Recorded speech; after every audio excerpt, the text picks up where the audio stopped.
The assessee, a cooperative society engaged in the business of providing credit facilities to its members and marketing their agricultural produce, invested the surplus funds in short term deposits with the banks and in government securities and earned interest thereon.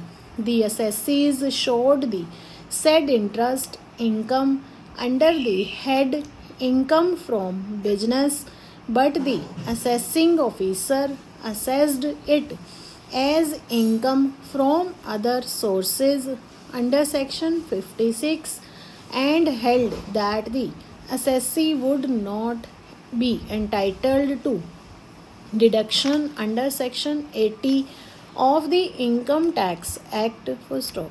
In the instant appeal filed by the assessee, the question for consideration before the court was whether the interest income earned by the assessee society on surplus funds invested in short term deposits would qualify for deduction as business income under section 80 of the Income Tax Act 1961 full stop. Dismissing the appeals, the court held an income which is attributable to any of the activities specified in section 80 of the Income Tax Act 1961 would be eligible for deduction for stop. In the instant case, the interest held not eligible for deduction under section 80 is not interest received from the business of the society, namely providing credit facilities to its members or marketing their agricultural produce full stop.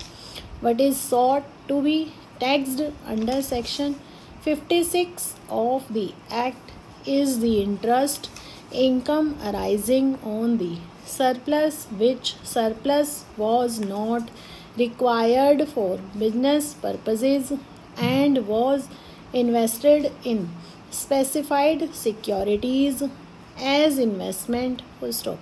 Assessee markets the produce of its members whose sale proceeds at times were retained by it full stop.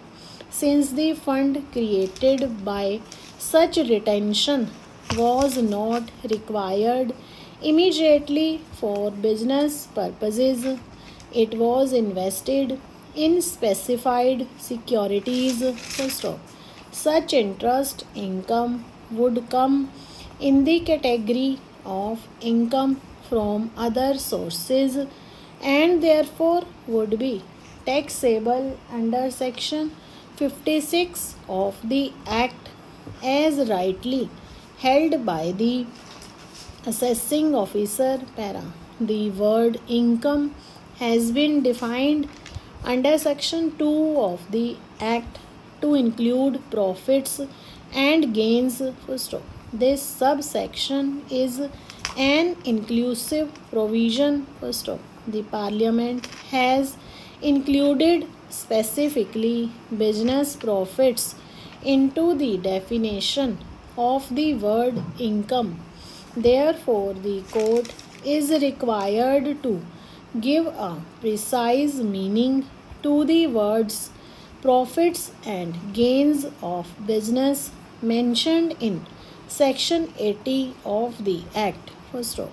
In the instant case, assessee society regularly invests funds not required for business purposes.